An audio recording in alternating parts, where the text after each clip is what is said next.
안녕하세요, 여러분. 구독과 좋아요는 이 채널이 오래 이어지는데 큰 힘이 됩니다. 마음에 와 닿으셨다면 구독과 좋아요 부탁드릴게요. 오늘은 쇼펜하우어 7편 고통을 줄이는 1단계 거리두기와 절제를 이야기해 보겠습니다. 우리는 보통 마음이 힘들 때 이렇게 생각합니다. 좋은 걸 더 해야 한다. 무언가를 바꿔야 한다. 새로운 방법을 찾아야 한다.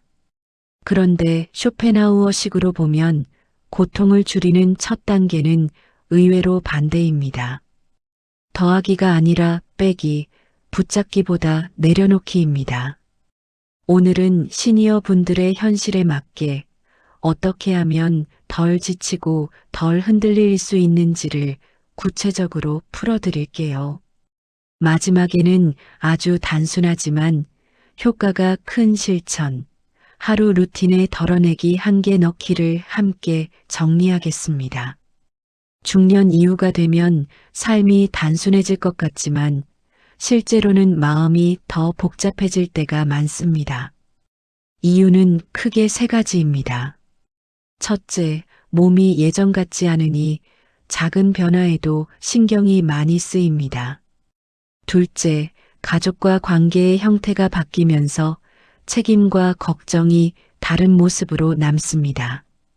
셋째, 세상 소식과 비교가 더 빠르고 크게 들어옵니다.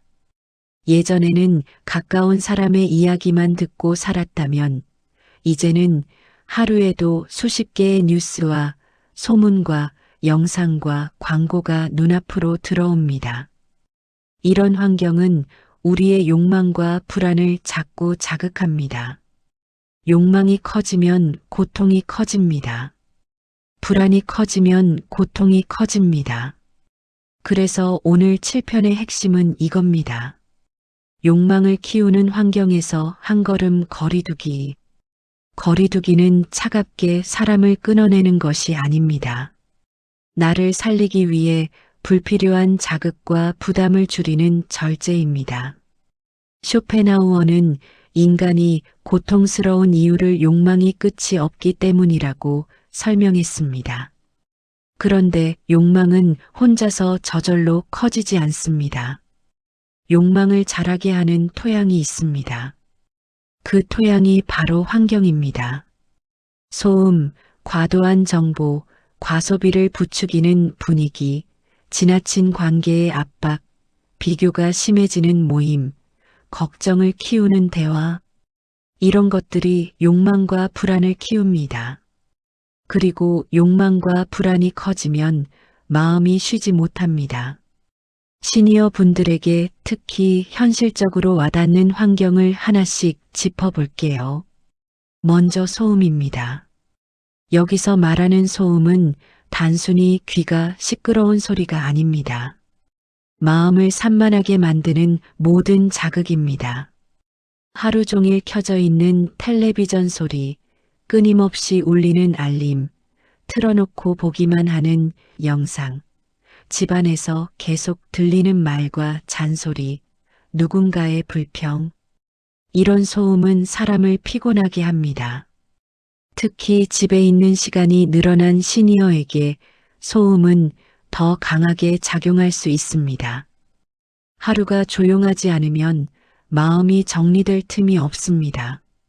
마음이 정리되지 않으면 사소한 일에도 예민해지고 예민해지면 관계가 더 불편해지고 그 불편함이 다시 소음을 키웁니다. 이런 악순환이 생길 수 있습니다. 다음은 뉴스와 과도한 정보입니다. 요즘은 아침부터 밤까지 자극적인 소식이 쏟아집니다. 사건, 사고, 건강 공포, 경제 불안, 갈등, 불신. 이런 뉴스가 나쁜 것은 아닙니다. 문제는 필요한 만큼만이 아니라 습관적으로 계속 보는 것입니다. 뉴스를 많이 본다고 해서 내 삶이 더 안전해지지는 않습니다. 오히려 불안이 커지고 걱정이 늘어나고 잠이 얕아지기도 합니다. 특히 건강 관련 정보는 조심해야 합니다. 누군가가 이런 약이 좋다더라. 이런 검사 꼭 해야 한다더라. 이런 병 조심해야 한다더라. 듣다 보면 내 몸을 계속 스캔하게 되고 작은 느낌에도 겁이 납니다. 정보는 많아질수록 마음이 편해지는 게 아니라 오히려 선택이 어려워지고 불안이 커질 때가 있습니다. 그래서 거리두기가 필요합니다. 세 번째는 과소비입니다. 중년 이후 소비는 단순한 물건 구매가 아니라 불안을 달래는 방식이 되기도 합니다. 집을 더 잘 꾸미면 마음이 편할 것 같고, 좋은 것을 사면 내가 덜 초라할 것 같고, 남들처럼 해야 뒤처지지 않을 것 같고, 특히 온라인 광고는 우리의 불안을 정확히 찌릅니다. 이거 안 하면 손해. 지금 아니면 늦어. 다들 이걸로 바꾼다. 이런 말은 지갑뿐 아니라 마음을 흔듭니다. 물건을 사는 순간은 잠깐 기분이 좋아지지만 지나고 나면 또 다른 필요가 생깁니다. 그리고 남는 건 지출에 대한 부담, 정리해야 할 물건, 후회, 다시 시작되는 욕망입니다. 쇼펜하우어가 말한 만족은 짧고 욕망은 길다가 여기서 그대로 반복됩니다. 네 번째는 과도한 관계입니다. 시니어에게 관계는 큰 힘이 되기도 하지만 동시에 큰 피로가 되기도 합니다. 모임에 나가면 기운이 빠지고 다녀오면 마음이 무너지고 비교와 체면이 따라오고 말 한마디가 오래 마음에 남고 그런데도 안 나가면 섭섭해할까봐 내가 빠지면 말이 나올까봐 계속 나가게 됩니다. 관계는 필요합니다. 하지만 관계가 나를 살리기보다 나를 소모시키는 방식으로 흐를 때 그때는 절제가 필요합니다. 절제는 무례가 아닙니다. 내 마음을 지키는 예의이기도 합니다. 다섯 번째는 걱정을 키우는 대화입니다. 시니어의 걱정은 대부분 현실에서 시작합니다. 건강, 자녀, 돈, 노후, 집, 가족 문제. 그런데 걱정은 해결로 이어지면 도움이 되지만 반복으로만 이어지면 마음을 갉아먹습니다. 예를 들어 같은 걱정을 하루에도 여러 번 말하고 같은 이야기를 반복하고 결론 없이 불안만 키우는 대화. 이런 대화는 마음의 주름을 더 깊게 만들 수 있습니다. 그래서 거리두기는 걱정 자체를 없애는 게 아니라 걱정을 반복해서 키우는 방식에서 거리를 두는 것입니다. 그렇다면 쇼펜하우어식으로 말하는 거리두기와 절제는 어떻게 실천할 수 있을까요? 오늘은 거창한 계획이 아니라 시니어 분들이 실제로 할 수 있는 방식으로 정리해 보겠습니다. 첫 번째는 자극을 줄이는 시간대를 정하는 것입니다. 예를 들어 아침에 일어나서 바로 뉴스부터 보지 않기. 저녁 식사 후에는 자극적인 영상 대신 조용한 음악이나 산책으로 바꾸기. 잠들기 1시간 전에는 휴대폰을 멀리 두기. 이런 작은 변화가 마음의 안정에 생각보다 큰 영향을 줍니다. 두 번째는 정보를 줄이는 규칙 만들기입니다. 뉴스는 하루 한 번만 정해진 시간에만 보기. 건강 정보는 내 상황과 관련된 것만, 의사에게 확인할 것만 참고하기. 불안을 키우는 영상은 보기 시작하면 계속 보게 된다는 걸 인정하고 처음부터 클릭하지 않기. 정보는 적을수록 무지해지는 게 아니라 오히려 마음이 또렷해질 수 있습니다. 세 번째는 소비 전에 멈추는 습관입니다. 무언가를 사고 싶을 때 바로 결제하지 않고 하루만 미루기. 그리고 하루 뒤에 다시 물어보기. 이게 정말 필요한가? 대부분의 충동 소비는 하루만 지나도 힘이 약해집니다. 충동이 약해질 때 내 판단이 살아납니다. 네 번째는 관계의 속도를 조절하기입니다. 모임을 다 끊겠다가 아니라 횟수와 시간을 조절하겠다입니다. 예를 들어 한 달에 한 번만 나가기, 2시간만 있다 오기, 비교가 시작되면 화제를 바꾸기, 힘든 자리는 잠깐 쉬기. 이런 조절은 내 마음을 살리고 오히려 관계도 더 오래가게 합니다. 내가 지쳐서 폭발하기 전에 조절하는 게 중요합니다. 다섯 번째는 걱정의 시간을 줄이는 장치입니다. 걱정은 없앨 수 없습니다. 하지만 걱정이 하루를 다 먹지 않게 할 수는 있습니다. 예를 들어 걱정 노트를 하나 만들어서 걱정이 올라오면 머릿속에서 돌리지 말고 종이에 적습니다. 그리고 이렇게 나눕니다.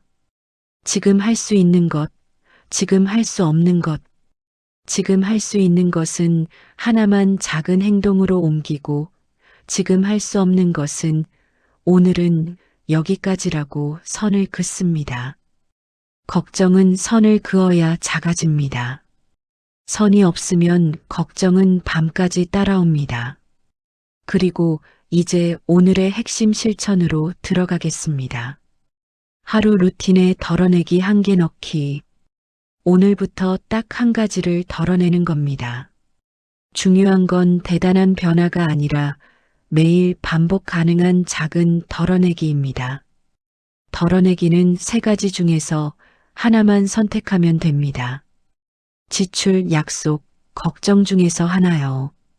먼저 지출 덜어내기 1개입니다. 오늘 하루 불필요한 지출 하나를 안 해보는 겁니다. 커피 한 잔, 간식, 택시, 충동 구매, 필요 없는 온라인 주문. 그 돈이 아까워서가 아니라 그 지출 뒤에 붙는 불안과 충동을 줄이기 위해서입니다. 지출을 줄이면 마음이 가벼워지는 경험을 하게 됩니다. 내가 내 삶을 조절하고 있구나라는 감각이 생깁니다. 이 감각이 고통을 줄여줍니다. 다음은 약속 덜어내기 1개입니다. 오늘 하루 또는 이번 주에 부담되는 약속 하나를 줄여보는 겁니다. 안 가도 되는 모임, 마음이 무너지는 자리, 억지로 웃어야 하는 자리. 약속을 줄이면 처음에는 죄책감이 올라올 수 있습니다. 그런데 그 죄책감은 대부분 남의 시선에서 옵니다. 나를 살리기 위해 쉬는 건 이기적인 일이 아닙니다. 시니어에게 휴식은 사치가 아니라 건강입니다. 마지막은 걱정 덜어내기 1개입니다. 걱정을 덜어낸다는 말은 걱정을 없애겠다는 뜻이 아닙니다. 걱정을 하루 종일 붙잡고 있는 것을 덜어내는 겁니다.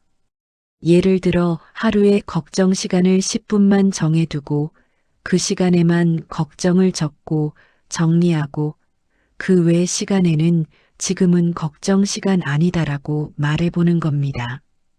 처음에는 어렵지만 반복하면 마음이 점점 훈련됩니다. 걱정이 줄어들면 고통도 줄어듭니다. 이렇게 덜어내기 1개를 매일 하면 어떤 변화가 생길까요? 가장 먼저 생기는 변화는 마음의 여백입니다. 여백이 생기면 생각이 정리되고 감정이 가라앉고 잠이 조금 깊어지고 말이 부드러워지고 사람을 덜 미워하게 됩니다. 그리고 무엇보다 중요한 변화가 생깁니다. 내가 내 삶을 조절할 수 있다는 감각이 되살아납니다. 이 감각은 시니어에게 정말 중요합니다. 중년 이후에는 통제할 수 없는 일이 늘어납니다. 건강, 가족, 사회, 경제. 그런데 통제할 수 없는 것만 붙잡고 있으면 마음이 무너집니다. 반대로 내가 통제할 수 있는 작은 것 하나를 잡으면 마음이 살아납니다. 덜어내기 1개가 바로 그 작은 통제입니다. 마지막으로 오늘의 한 문장을 남기겠습니다. 고통을 줄이는 첫 단계는 더 잘하려는 것이 아니라 나를 지치게 하는 것을 덜어내는 것입니다. 거리두기와 절제는 차가운 포기가 아니라 내 마음을 살리는 현실적인 선택입니다. 오늘 이야기가 마음에 와 닿으셨다면 구독과 좋아요 부탁드립니다. 여러분의 구독과 좋아요가 다음 영상을 만드는 큰 힘이 됩니다. 다음 편에서는 고통을 줄이는 2단계, 마음을 다루는 습관을 더 현실적으로 풀어보겠습니다. 오늘도 함께 해주셔서 고맙습니다.